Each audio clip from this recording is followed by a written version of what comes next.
Ke informasi selanjutnya, meski peraturan Menteri Nomor 32 sudah diberlakukan, keberadaan taksi online terus menjadi polemik. Rasa khawatir mitra taksi online pun muncul. Pertanyaannya, akankah kemudahan memilih transportasi melalui aplikasi selama 2 tahun belakangan terusik? Koresponden Radina Nata Prawira memiliki laporannya.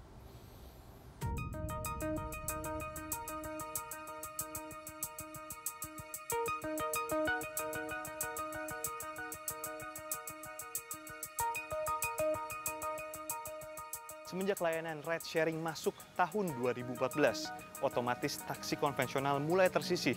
Terlihat dari jumlah angka armada tersedia dari 22.000 menjadi 18.000. Sekarang kita bisa melihat banyak taksi berjejer di sini tanpa pengemudi. Tidak hanya berimbas pada pendapatan pengemudi, harga saham taksi Bluebird di lantai bursa pun terjun bebas 2 tahun belakangan. Dari 11.000 per lembar pada 2015 menjadi 3.800-an rupiah per lembar. Benarkah invasi layanan ride sharing di Indonesia membunuh taksi reguler? Saya bertemu Direktur Bluebird Sigit Priawan untuk memastikannya.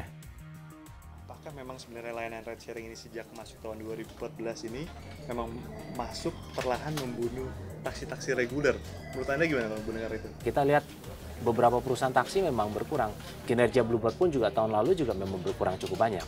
Begitu. Tapi kami tetap berusaha melakukan strategi bisnis yang baru untuk bisa mempertahankan pangsa pasar. Dan kami yakin dengan adanya kualitas pelayanan yang tetap kita pertahankan, pangsa pasar tetap bisa kita jaga. Nyaman, cepat, dan dibungkus harga terjangkau. Taksi berbasis aplikasi tidak hanya membuat pengguna beralih.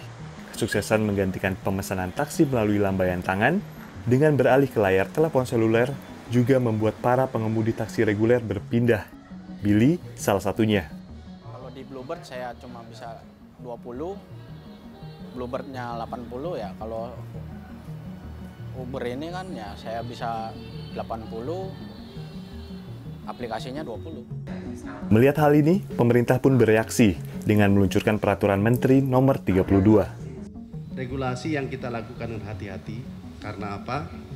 Karena taksi yang ada ini sudah menghidupi banyak masyarakat, banyak kepala keluarga, dan menservis secara baik. Dan dengan adanya online, satu keniscayaan yang mesti kita ikut. Nah, oleh karenanya, ada satu kata yang selalu kita sampaikan adalah equality. Mengatasnamakan keadilan, jika ingin terus beroperasi di Indonesia, perusahaan teknologi seperti Uber dan Grab pun dipaksa bertransformasi menjadi perusahaan transportasi. Yang berkuasa itu pemilik kapital. Sedangkan kan ini ekonomi kerakyatan nih. Selama ini dicoba ride sharing nih online ini kan sebenarnya dasarnya ride sharing. Mau disamakan dengan pure bisnis. Mau disamakan BOK-nya nih, lagi saya kemarin rapat juga biaya operasional kendaraan, sedangkan beda. Ride sharing ini kadang-kadang mereka mobil sendiri.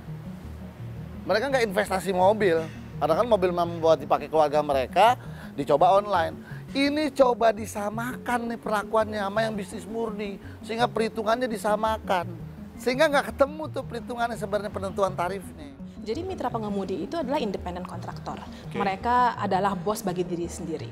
Tanpa ada target setoran, tanpa ada target atau shift gitu, mereka bebas menentukan kapan dan di mana mereka menggunakan aplikasi Uber gitu.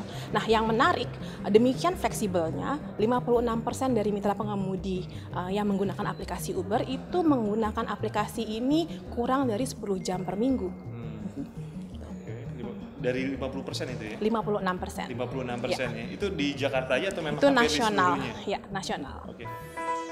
Setelah diuntungkan oleh ditetapkannya regulasi baru, taksi Bluebird juga memutuskan bekerja sama dengan layanan Gojek. 18.000 unit taksi biru di wilayah Jakarta sekarang terkoneksi dengan aplikasi Gojek yang sudah diunduh lebih dari 40 juta pengguna.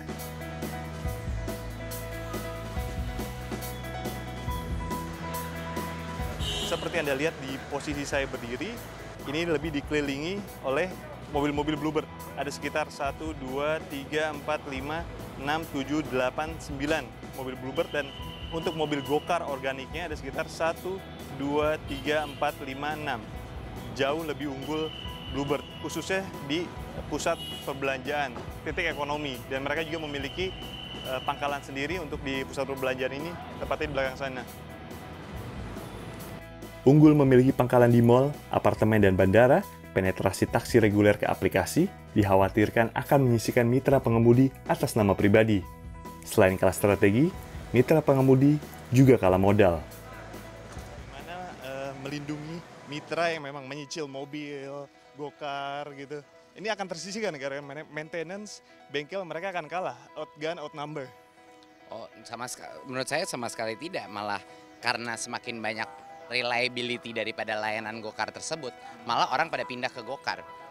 Jadinya demand itu selalu di atasnya supply di mobil. Jadi nggak ada competitive dynamic karena sekarang pengguna gokar itu besarnya luar biasa.